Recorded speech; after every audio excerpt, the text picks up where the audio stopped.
도함수의 활용이 1, 2로 나뉘어져 있어서 1에서 배운 내용이 많지 않거든요. 첫 번째 다뤘던 주제 뭐예요? 그렇지, 접선의 방정식이죠.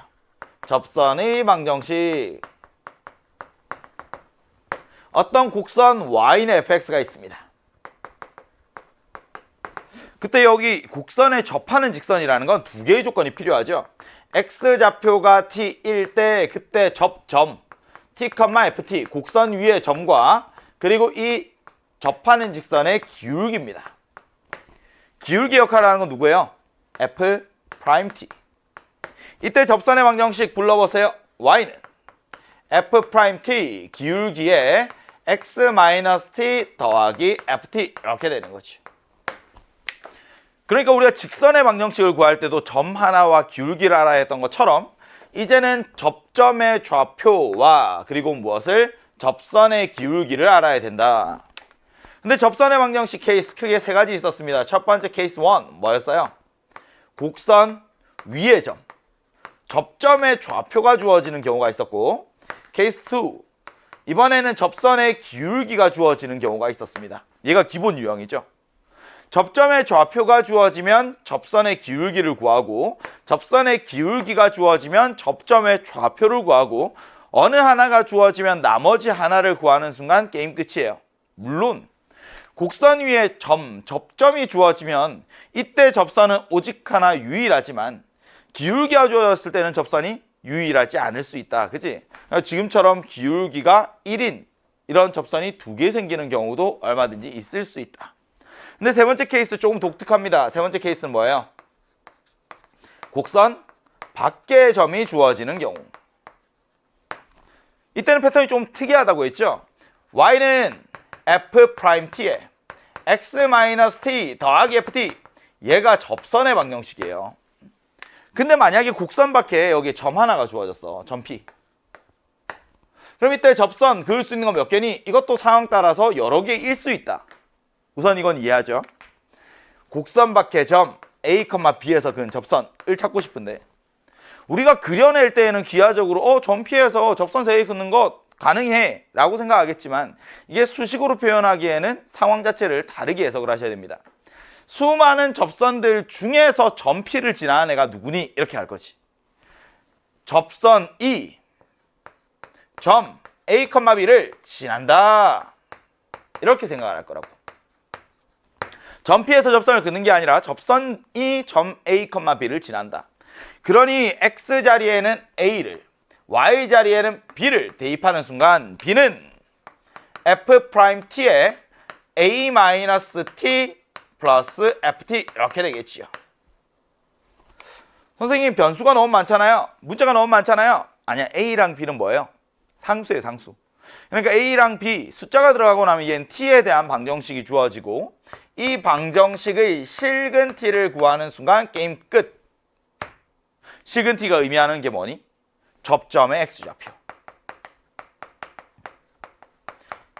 그러니 T의 값을 구해서 대입하는 순간 접선의 방정식을 구할 수 있습니다. 간혹 문제에서 그을 수 있는 접선의 개수는 몇 개니? 라고 표현한다면 그때 방정식에 서로 다른 실근 T의 개수를 구해주시면 되겠죠. 방정식에서 실근이 3개가 나왔어요. 그러면 접점이 3개가 나온다는 이야기고 당연히 접선이 3개가 나온다는 이야기 되죠. 자, 이제 두 번째 주제를 넘어갑니다. 함수의 증가와 감소 그리고 극대와 극소. 기본적으로 증가, 감소, 극대, 극소 얘네들의 정의는 함수의 연속과는 전혀 무관한, 당연히 미분 가능성과도 당연히 무관한 개념입니다. 불연속이더라도 증가, 감소는 정의가 되고요. 당연히 극대, 극소도 미분이 불가능한 경우에도 정의가 돼요. 다만 우리가 다루는 다항함수는 얘는 미분 가능한 함수잖아. 다항함수 fx와 같이 얘가 미분 가능한 함수일 때는 이때는 너무나 중요한 문장, 도함수 f'x의 부호가 무엇을 결정한다? 원래 함수인 fx의 증가와 감소를 결정한다. 도함수의 쓰임이 여기 있어요.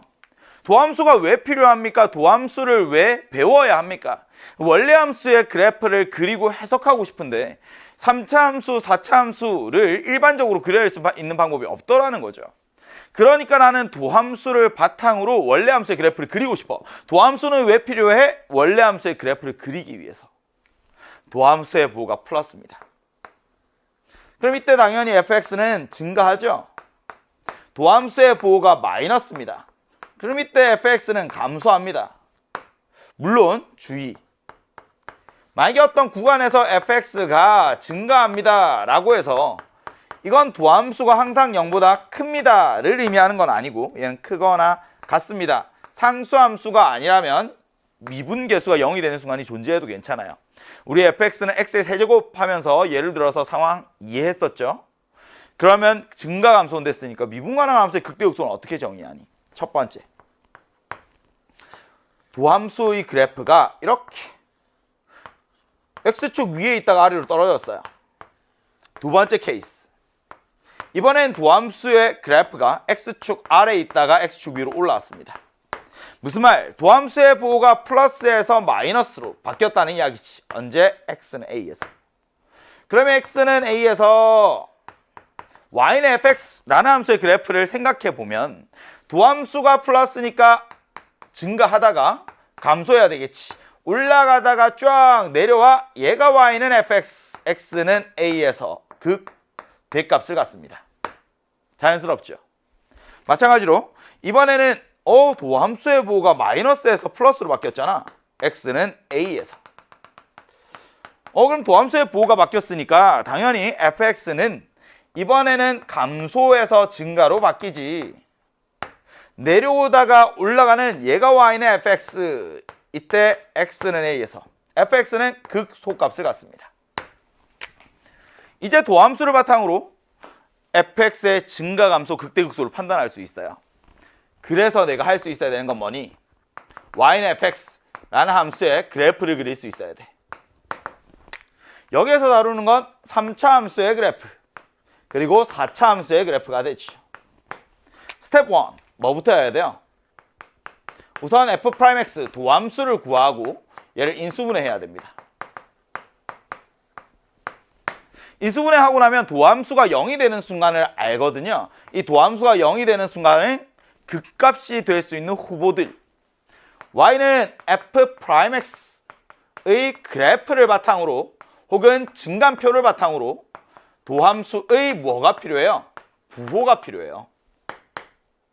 도함수의 부호로부터 나는 무엇을 알 수 있으니까 fx의 증가와 감소 그리고 극대와 극소들을 알 수 있으니까 이제는 함수의 그래프 그릴 수 있다. 끝! 이렇게 가는 거죠. 도함수를 구하고 인수분해하는 순간 fx의 극값들을 찾아낼 수가 있어진다는 거지. 근데 좀 일반적인 경우에 이 fx라는 애가 얘가 a의 x의 n제곱하고 이런 n차 함수가 주어지면 얘들의 일반적인 꼴을 아셔야 되거든요. 이 최고차항의 개수와 차수에 따라서 함수의 그래프 모양이 결정이 되는데 만약에 A가 양수예요. 그러면 오른쪽이 쫙 올라가는 형태로 그래프가 그려지고요. A가 음수예요. 그럼 오른쪽이 쫙 내려가는 형태로 그래프가 그려지죠. 결국에는 그렇게 된다는 이야기야. 그럼 여기 있는 차수가 하는 이야기는 할 수 있는 건 뭐니? 얘는 도함수가 부호가 최대 n-1번 바뀌어요. 도함수가 n-1차니까요. 그러면 당연히 이 fx라는 건 그 값을 최대 n-1개 가져요. 그러니까 최대 n-1번 꺾인다라고 생각을 하시면 되죠. n이 3일 때입니다. 최대 2번 꺾이는 3차 함수. 최고차항의 개수가 양수일 때, 최고차항의 개수가 음수일 때. n이 4일 때 최대 3번 꺾이는 4차 함수. a가 양수일 때, a가 음수일 때. 물론 4차 함수의 그래프 기형은 조금 더 살펴봐야겠지만 이 3차 함수에 대해서는 우리 충분히 많이 살펴봤습니다. 맞아요? 자, 3차 함수의 그래프에서 알아야 되는 두 가지. 3차 함수의 그래프. fx는 ax의 세제곱 더하기 bx의 제곱 더하기 cx 더하기 d가 있어요.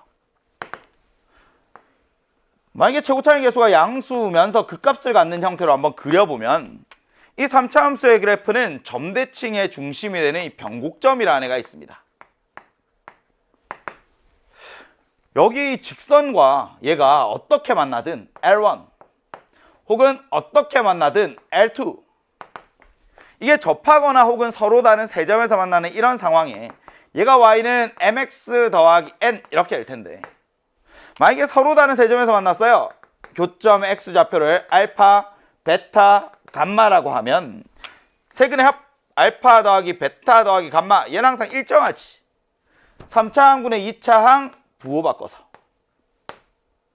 선생님 근데 접하는 경우에는 어때요? 그러면 교점이 하나가 있을 거고 여기 접점이 하나가 있을 거야. 얘는 P 더하기 Q가 2개 2Q 이렇게도 똑같습니다. 그래서 변곡점이라는 점대칭의 중심이 되는 점을 기준으로 얘들을 이제 생각하자면 선생님 변곡점이라는 애 얘는 x좌표가 어떻게 되는데요? x는 마이너스 3a분의 b 이렇게 된다고 했죠. 그래서 변곡점의 x좌표의 3배를 한 것이 얘랑 같다 이랬지. 변곡점 x좌표의 얘의 3배 한 거랑 같아요. 다 더하고 나면. 근데 여기에서 조금 더 가서 비례관계 있다고 했습니다. 접선 2개가 있죠. 평행한 접선 쫙, 평행한 접선 쫙. 그때 접점과 교점 보이지? 얘들의 x좌표를 생각할 거야. 짠, 1대 2대 1 돼요? 점대칭의 중심이 변곡점까지 빵 하고 나면 1대 1까지 되는 거지. 근데 얘들을 좀 일반화하면 이런 모양으로 가져가도 당연히 성립을 합니다. 평행한 접선 2개 비스듬히.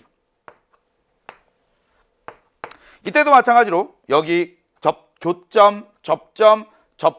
교점 있으면 얘들의 x좌표 1대 2대 1 끝. 자 이렇게 3차 함수의 비례관계와 교점의 x좌표들 사이의 관계들까지 정리했습니다. 처음 했던 이야기는 이거죠. 앞에서 y는 fx라는 함수의 그래프를 그릴 수 있어 이랬다고. 어떻게 그리니? f'x 도함수 구하고 얘를 인수분해하지. 그러면 도함수의 부호로부터 fx의 증가감소, 극대급소를 아니까 이 fx의 그래프를 그릴 수 있어져요. 그래프 그릴 수 있어? 그러면 여기에서 첫 번째 이야기. 최대, 최소가 등장을 하죠. 그래프 먼저 그리고 나면 주어진 범위에서 잘라요. 주어진 범위에서 자른다. 범위에서 잘라내고 나면 뭐만 하면 되니? 경계 양끝에서의 함수값과 그리고 범위 내에 들어있는 극값 얘들을 비교를 하는 거죠. 비교를 하면 이 중에서 가장 큰 게 최대값, 가장 작은 게 최소값. 원래 닫힌 구간에서 연속인 함수는 구간 안에서 반드시 최대값과 최소값을 갖는다. 그게 최대 최소 정리잖아요. 맞아요? 근데 이 최대값, 최소값 구하는 데 있어서 조그마한 팁들. 3차 함수의 그래프에서 비례관계. 그리고 4차 함수의 그래프에서 극값이 생긴다면 어느 쪽이 더 많이 내려오는지 이 극값을 갖는 4차 함수의 그래프 개형에 대해서 얘들을 정리했습니다. 기억나요? 자, 그리고 나면 두 번째 넘어왔던 것이 방정식 이야기고요. 그 다음 세 번째 이야기가 부등식 이야기였죠. 방정식과 부등식. 선생님, y는 fx라는 함수의 그래프가 있고 y는 gx라는 함수의 그래프가 있어요. 이렇게 서로 다른 두 함수의 그래프를 그렸는데 교점이 3번 생겼습니다. 교점 x좌표를 각각 알파, 베타, 감마라고 하면 이때 fx는 gx, 방정식이죠. fx가 gx보다 더 크다, 부등식. fx보다 gx가 더 크다, 얘도 부등식. 이렇게 방정식과 부등식이 등장을 하면 방정식은 뭐예요? 그래프를 그렸을 때 교점의 x좌표를 의미하는 거. 방정식의 서로 다른 식은 그래프에서 교점의 x좌표를 의미해. 근데 부등식의 해는 그래프에서 누가 더 위에 있는지 누가 더 아래에 있는지 얘들 상대적인 위치를 의미하는 거죠. 그러면 얘네들 가지고 이제 새로운 함수를 만들었을 때 fx는 hx는 fx에서 그냥 gx를 뺀 거야. 그럼 제가 이제 x축과의 관계로 이렇게 바뀌는 거지. x축과 서로 다른 세 점에서 만나고 있는 새로운 함수 hx가 등장을 합니다. fx랑 gx랑 같대. hx가 0이 되는 순간 찾으면 되지. fx가 gx보다 커, fx가 양수인 구간, fx가 gx보다 작아, fx가 음수인 구간, 이런 순간들을 찾아주기만 하면 돼요. 그래서 우리가 부등식에 항상 용입하려고 하면 얘들의 최대값, 최소값, 결국에 또 앞에서 배웠던 최대, 최소 문제로 이렇게 바뀌는 거였지. 그 다음에 했던 세 번째 주제가 물체의 운동입니다. 위치, 속도, 가속도. 수직선 위를 움직이는 점 P가 있어요. 근데 이 점 P는 시각 T의 영향을 받습니다. T가 변하면 점 P의 위치가 변해요. T는 0보다 크거나 같아. 그때 점 P의 위치를 XT라고 하자. 위치를 미분하면 속도 VT. 속도는 뭐니? 위치 함수의 도함수. 시각 T에 대한 위치의 변화율. 속도를 한 번 더 미분했습니다. 뭐가 되지? 가속도가 됩니다. AT. AT는 뭐니? 속도 함수의 도함수. 시각 T에 대한 속도의 변화율. 가속도의 부호가 속도의 증가 감소를 결정합니다. 속도의 부호가 위치의 증가 감소를 결정합니다. 속도가 너무너무 중요하지. 왜? 속도의 부호가 위치의 증가 감소를 결정합니다. 위치가 증가한다는 건 오른쪽으로 한다는 거지, 속도가 양수일 때. 위치가 감소한다는 건 왼쪽으로 간다는 거지, 속도가 음수일 때. 그러니 속도의 부호는 무엇을? 점의 운동 방향을 결정합니다. 이 물체의 운동에서 여러분들이 기억해야 되는 건 우선 딱 두 가지. 위치를 미분하면 속도, 속도를 미분하면 가속도. 근데 속도의 부호가 중요한 이유는 뭐다? 속도의 부호가 점의 운동 방향을 결정하기 때문에. 자, 이렇게 우리 도함수의 활용 파트 2에서 했던 개념들 빠르게 살펴봤습니다.